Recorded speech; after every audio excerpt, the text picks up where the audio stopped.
Hello, everyone, and welcome to episode 79 of Cisco Unplugged, your show for all things wireless. I'm Dan Klamert, your host, back again here with Al. How's it going, Al?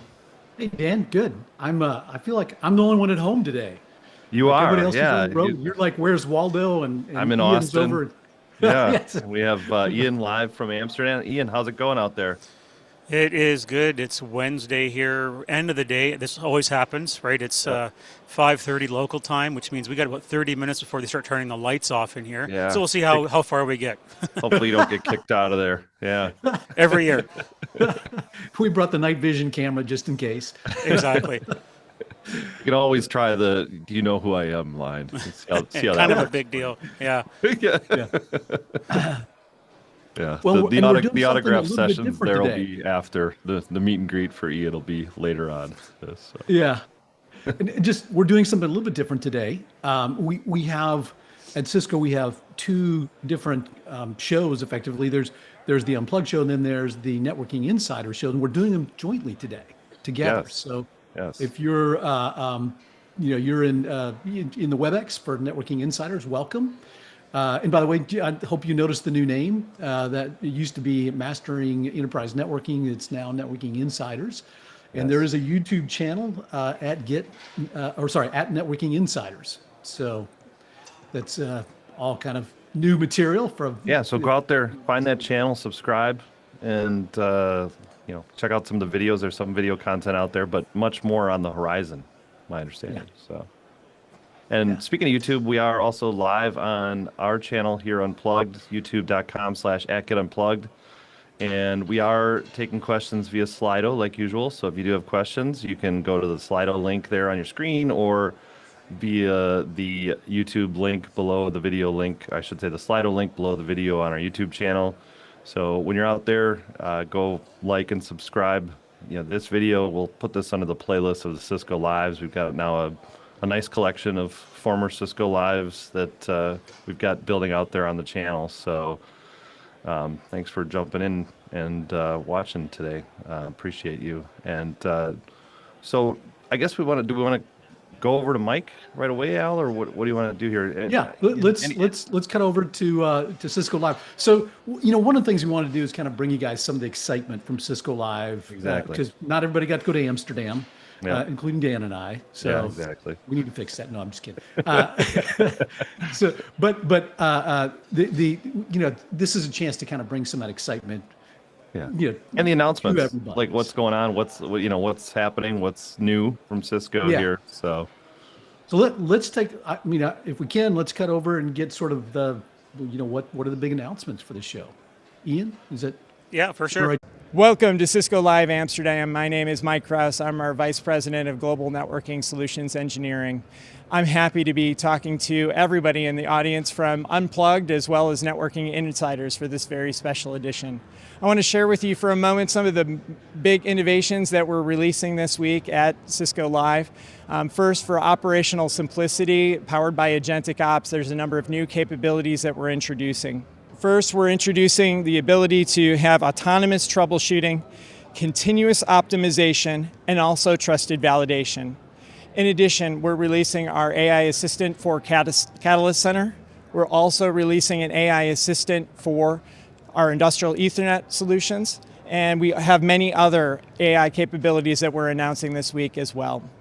In addition to that, we also are announcing some innovations for security fused into the network.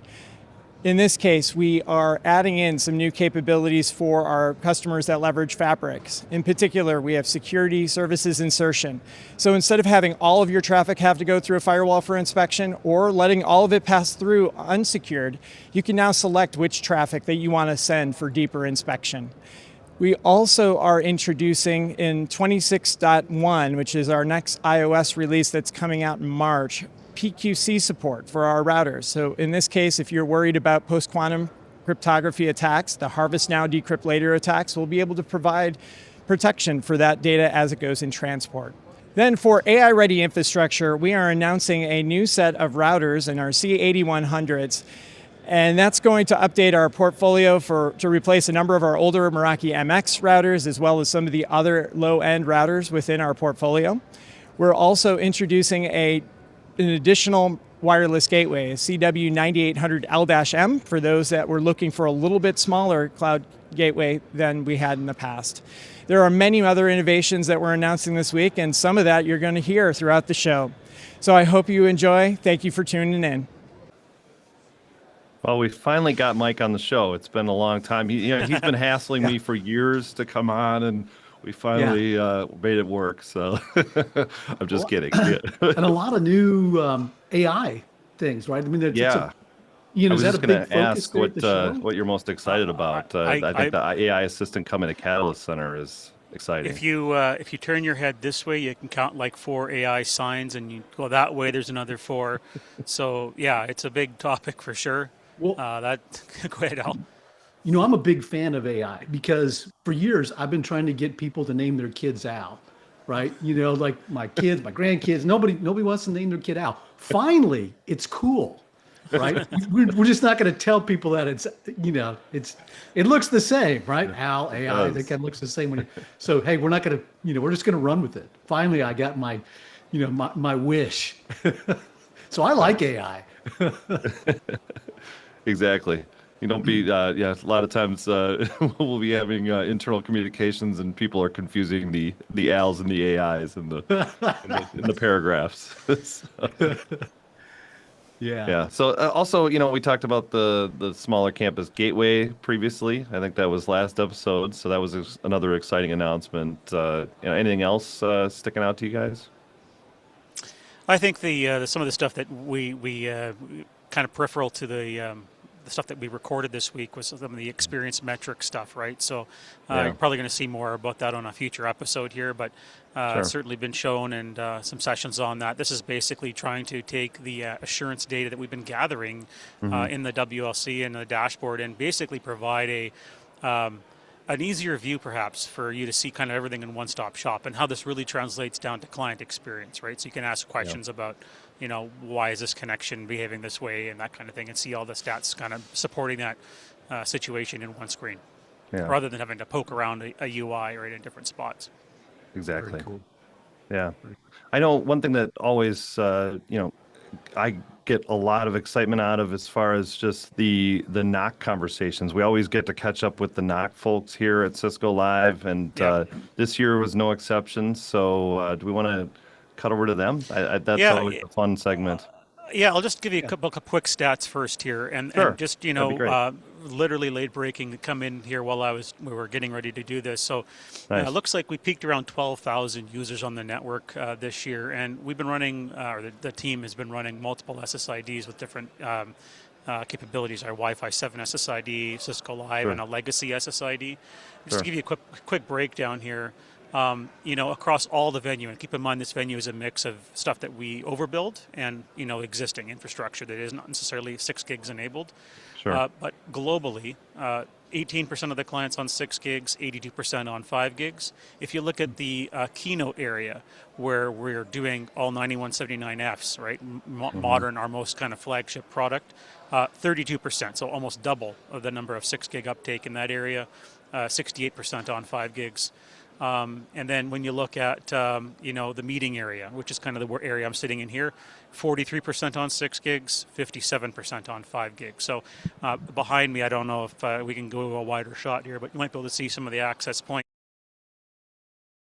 around me. There's just one right above the frame here, and that's one of the Wi-Fi 7 APs that is covering this area, right, and similarly on the catwalk. So pretty good stats, and with that, I was able to keep up to Nico Darchis. He's one of the TAC engineers many of you may have worked with, and he gave me about a 7-minute rundown of what was happening this year from the show. So let's roll that clip. So my name is Nicolas Darchy. Nico, it's simpler for foreign languages. I've been 18 years at Cisco, and I always tried to become a speaker at Cisco Live, and it took me quite some years. And my ticket to Cisco Live was the NOC team. So I was hired by the NOC team in 2018, I think, the first year in Barcelona. So that was great. I've been part of the NOC team and now also speaking on top. So now we had the COVID interruption, so that's my 6th or 7th Cisco Live. Didn't count really, no.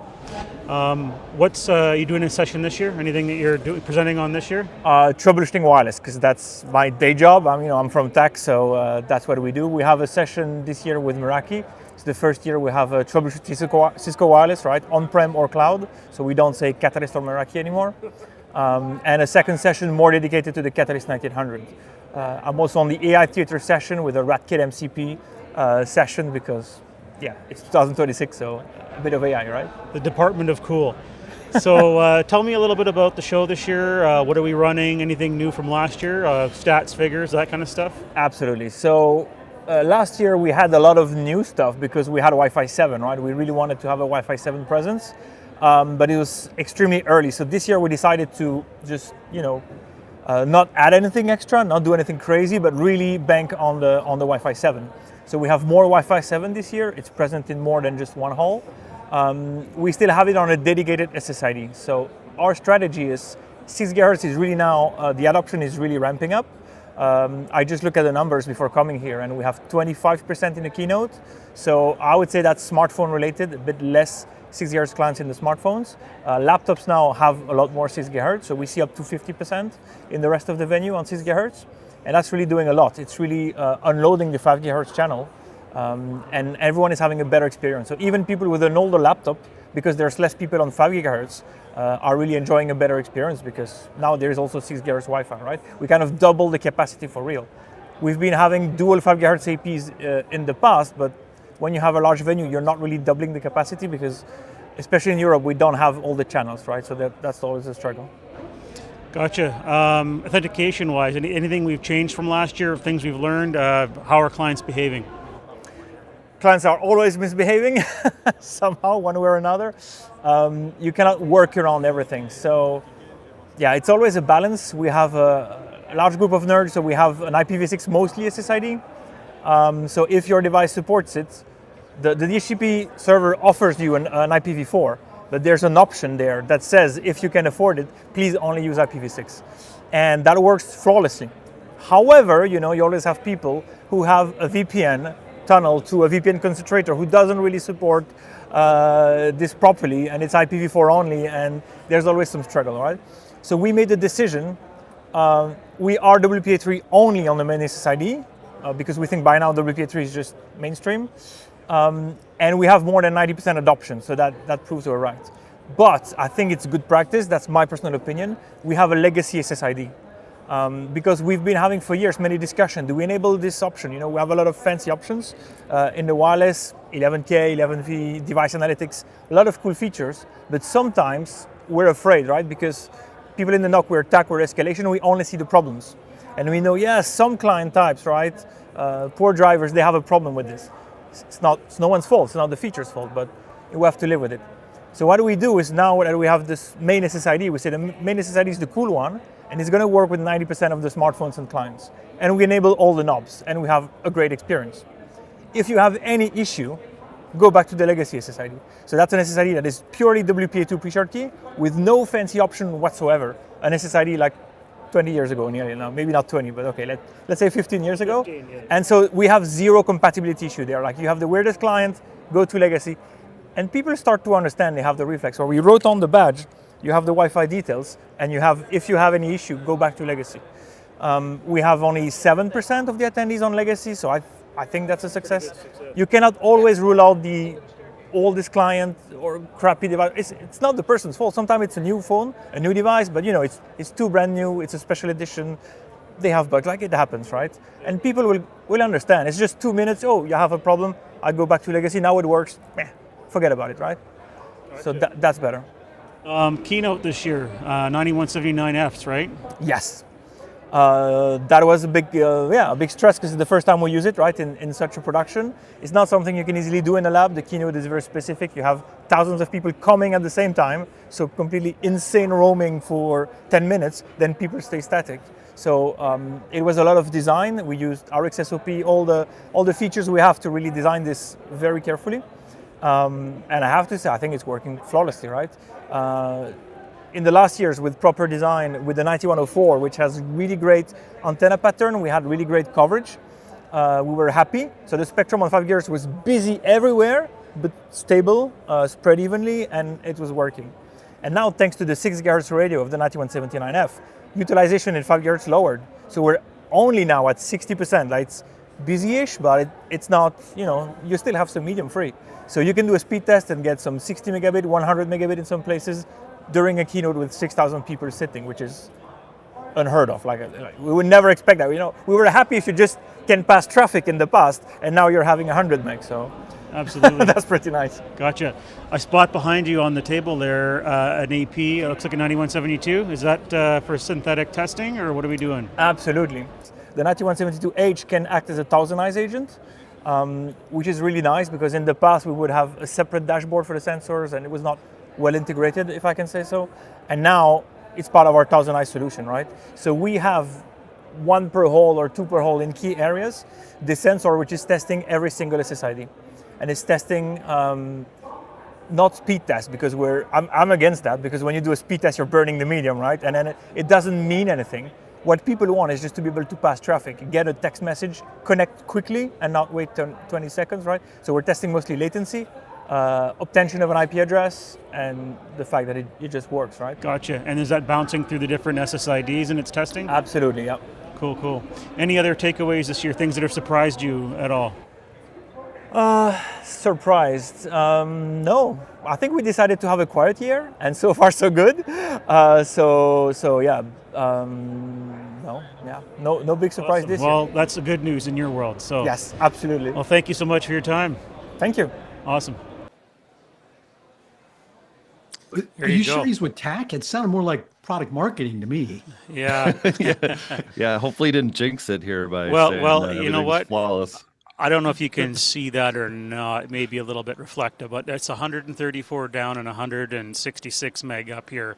And I'm about 40 feet away from the AP. And there's still quite a number of people in here, so not bad. Wow. I love that he pointed out, and I try to point this out when I have discussions around 6 gigahertz, is it's not just about 6 gigahertz. It's the fact that now 30% of those clients are no longer on 5 gigahertz. Exactly. Right? Exactly. Yeah. And so the 5 gigahertz guys are having a much better, so use all the spectrum you got. It's not just about, if you got 6 gigahertz, all my clients can't get to 6, that's okay, right? Get the ones you can, because it makes for a better experience for those that can't. So, yeah.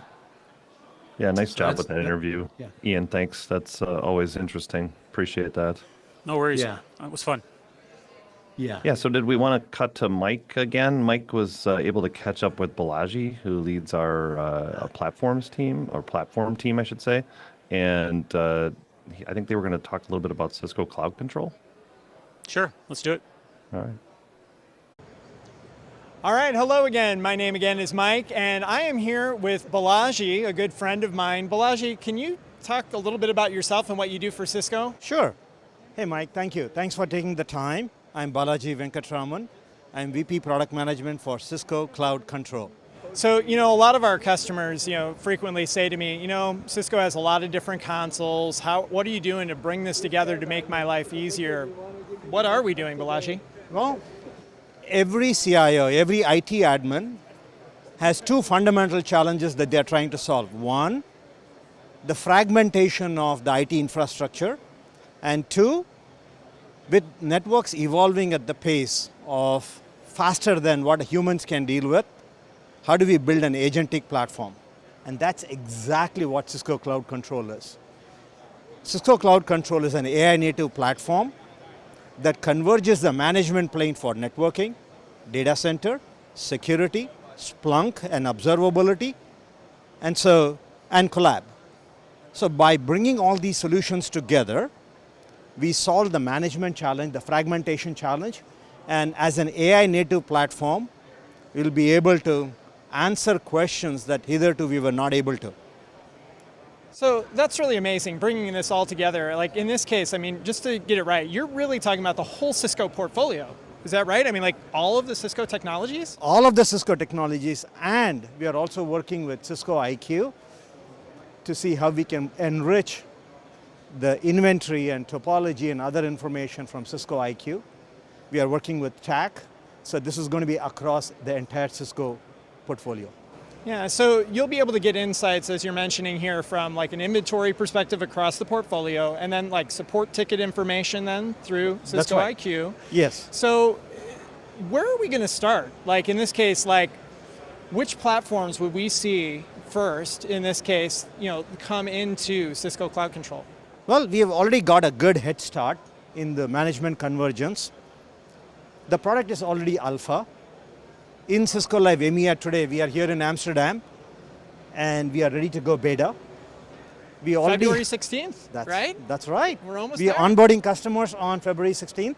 And so we have Meraki, and through Meraki, Catalyst Center. That is the campus networking portfolio. We have Security Cloud Control, and through Security Cloud Control, the entire security assets. We have Data Center, Nexus, Intersite. And by the time we get to Cisco Live US, we'll have the rest of the portfolio integrated. It's amazing. You mentioned Security Cloud Control. In this case, there's a little bit of a similar name between Cisco Cloud Control and Security Cloud Control. Is that a coincidence? It is, actually. We build on the investments that the security team has already done in building and converging the security products into Security Cloud Control. So this is not about reinventing the wheel. This is not about rebuilding what exists in Cisco already. This is about converging the management plane. So we're going to leverage the work that the Meraki team has done to bring Catalyst together. We're going to leverage the work that the security team has done in Security Cloud Control to bring that entire portfolio into Cloud Control. So the idea really is to ease the management burden via cloud managed solutions. And so that is how we are bringing these solutions together. So, there was a lot of excitement last year at Cisco Live US about AI Canvas. How does AI Canvas fit with this? How can you access AI Canvas? Fantastic. So AI Canvas, when I talked about an AI native platform and the ability to use agentic ops to manage your network at the speed of agents, that is done using AI Canvas and AI Assistant. So AI Canvas and AI Assistant are first-class citizens native to Cloud Control.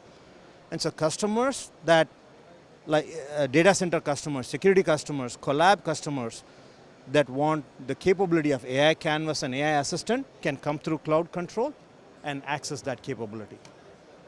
So if I was a customer and I was really interested in leveraging Cisco Cloud Control in the future, what should I start doing today? What can I do to prepare myself so I'm most ready to take advantage of Cisco Cloud Controller once it becomes available? Well, the barrier to entries are really low. Right. Why? Because we don't take away any of the existing controllers. Customers that are used to and familiar with the existing controllers can continue to keep them. However, as you come to Cisco Cloud Control, you get the convergence of these management solutions and cross-domain use cases. The only requirement for customers is to use Cisco Unified Identity.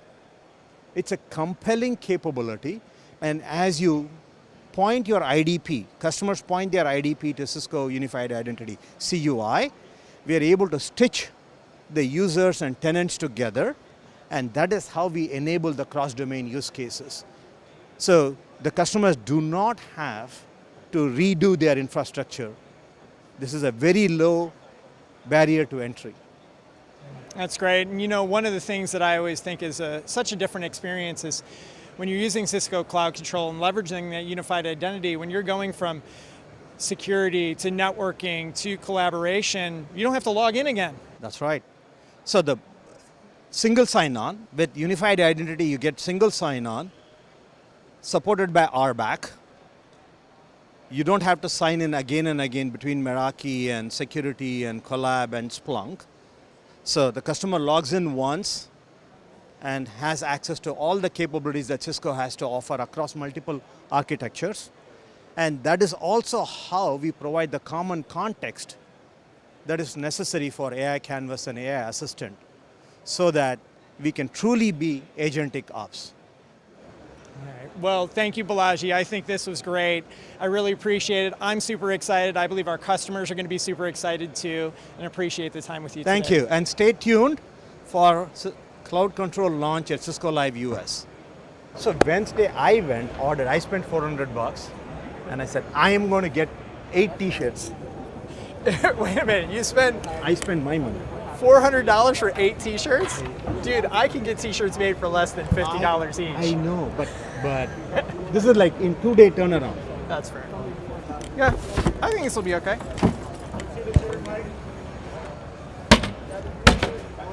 All right. Well, thank you. This guy's always looking out for us. He's always giving man. gifts. Thank you for the shirt. Cisco Cloud Control. All right. Thank you, Balaji. Thank you, my friend. I love that end. That was amazing. Did they have a shirt with a tie though on it built in? Yeah. I don't know. Yeah, that would have been we awesome. should paint a tie on that shirt. Yeah. I was literally breaking down the tripod, and this started happening. I'm like, oh, I got to get this right. Yeah, I love that. No, I mean, this is super exciting. I mean, talk about just excitement as far as the low barrier to entry for customers.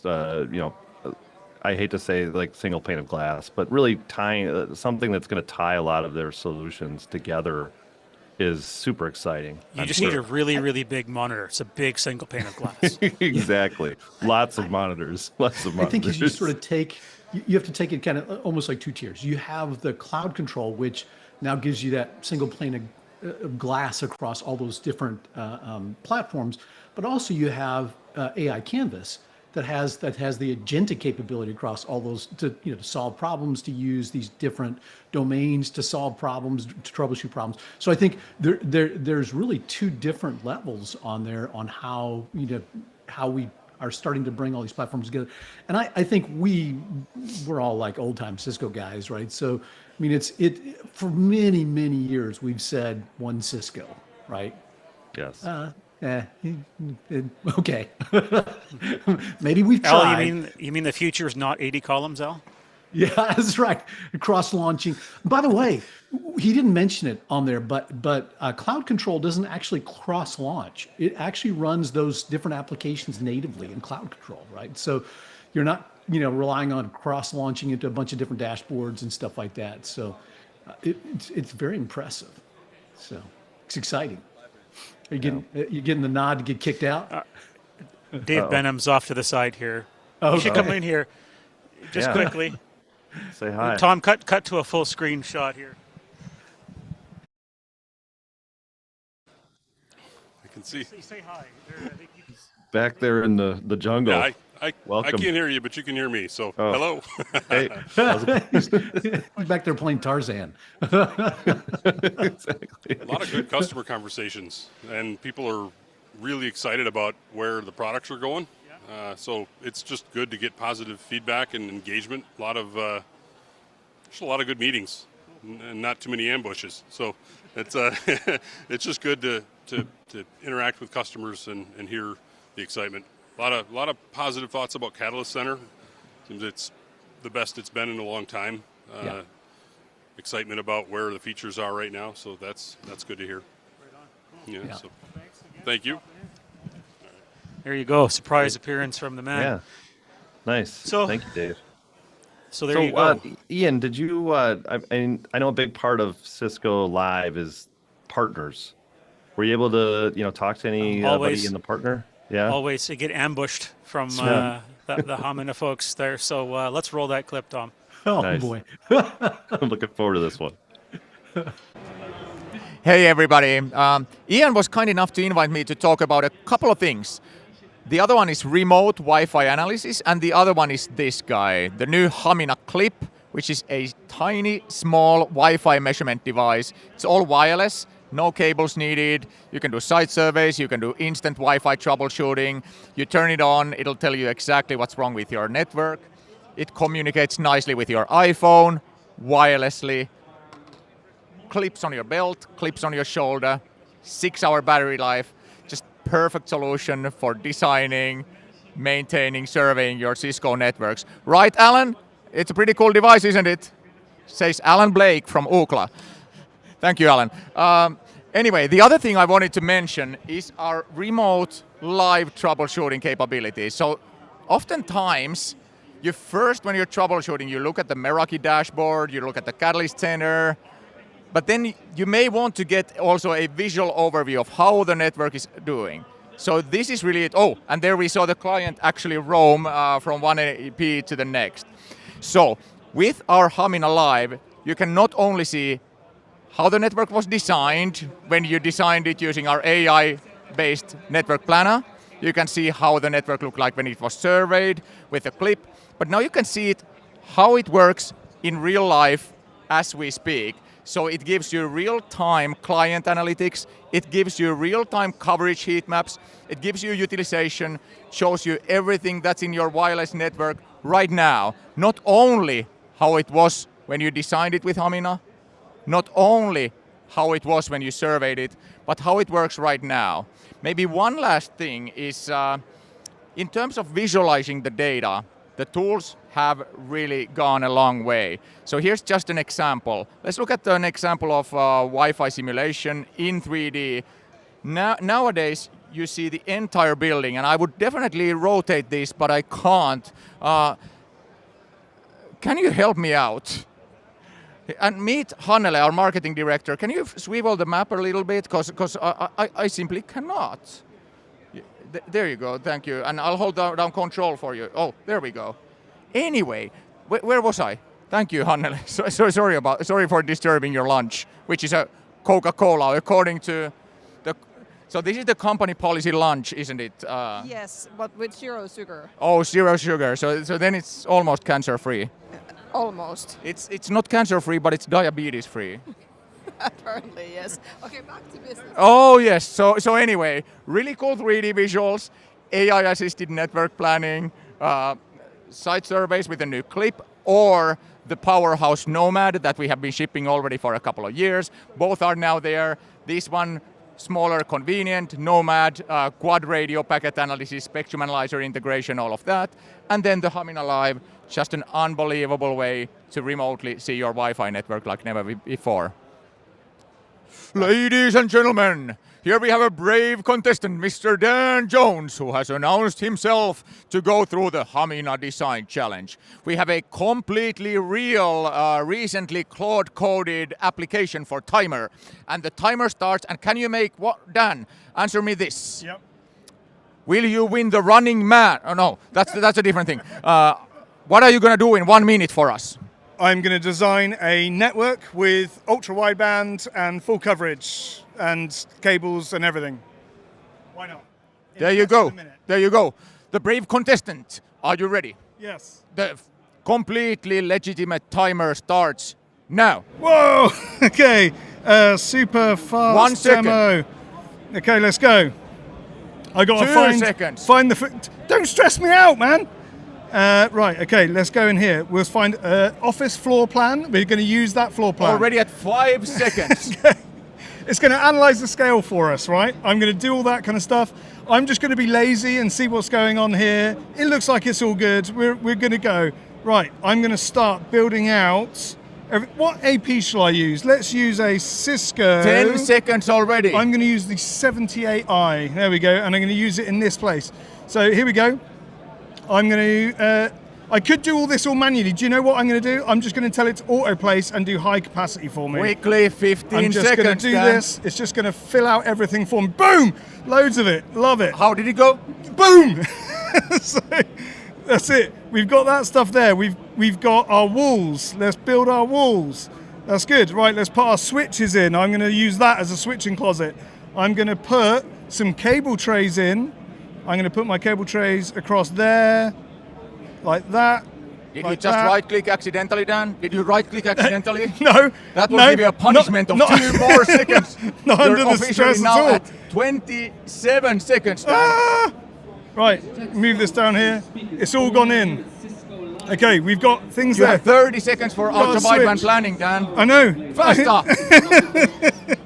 Okay, we're going to do 750 watts. We don't have enough. I'm going to have to make this into an IDF instead. 2 switches, 48 ports, 750 watts. Okay, no, we're still not Please good. have this Coke while you're... Not the kind of Coke you had during your real estate years. It's a different kind of Coke. It keeps me going though. We're good with caffeine. Right, ultra wideband. We're going to go to ultra wideband. Ah, no, I don't have enough. Okay, right, I'm going to add in some more APs. Here we go. Here we go. Cisco are loving this. Look how many APs I'm placing in this design. Ultra wideband, ultra-wideband does need more APs. There we go. And now what about can you visualize us the location accuracy? Yes, I can, yeah. If I go to here, I can now show you the ultra-wideband tag. And as we walk around, I can show you how accurate it is. Leave it on the red area and you will see inaccuracy. I'm going to put it here. Or maybe not. There you go. It's still very It's still too good. Yeah. It's still too good. Ultra-wideband gives you awesome accuracy. It doesn't even leave the corridor. Amazing. And Dan, you have done this in 55 freaking seconds. Felt slightly longer, but I'm sure it's fine. Time flies when you totally don't have a fake counter. Thank you. Thank you. Wow, I think we're going on like 15 minutes here of this episode, according to Hamina's clock. That may be the first time we've ever had a game show on here. Oh, pretty awesome. I love his cracking energy. up the whole time. The backstory on this was literally we just before we started the recording of that, he was coding the timer on the side. I kind of listened to the recording. I'm like, oh, that's what he was doing over there, right? So Claude coded timer. Also, for the attorneys, just don't take your health advice from UC. They're cancer free and diabetes free. Oh man, that was a good one. Thanks, Ian. Yeah, that was fun. Always fun with UC. Yes. Yes. So the doors have closed over here. Literally, I'm sitting by myself now. Yeah. So I saw that. Need to power down. But the guys stepped. Jim Florwick just walked by a few minutes ago on his way out as well. Too bad we didn't catch him, but maybe next year. Yeah. Nice. And he's been on a few times, so we'll get him back on again. He's always great. That'd be great. All right. Well, thanks, Ian. This was a great episode. Anything else you'd like to, I guess, share before we wrap? No, I think there's probably a couple things that we should put on our radar for future episodes. Some of the announcements here, we can probably bring some of the PMs in or TMEs, and we'll do a deeper dive on like the experience metric stuff and some of the wireless things for the Unplugged side. So look forward to doing that. Yeah. Fantastic. All right. Well, thank you also to our Networking Insiders viewers who joined us.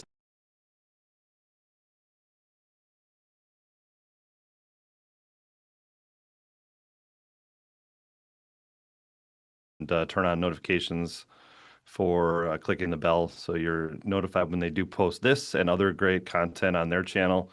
Reminder on our channel, youtube.com/@getunplugged. That's where you're watching now. Go out there, subscribe, and turn on the notifications there as well.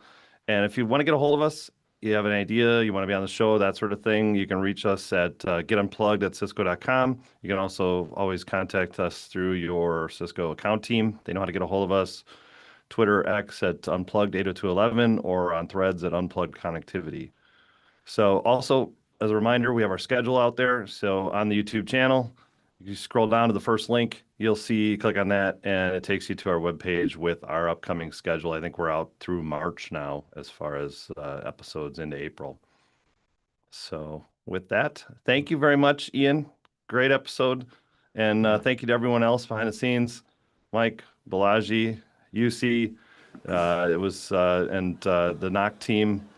And thank you, everyone, for watching this week. Love these Cisco Live episodes. So until next time, stay connected and unplugged.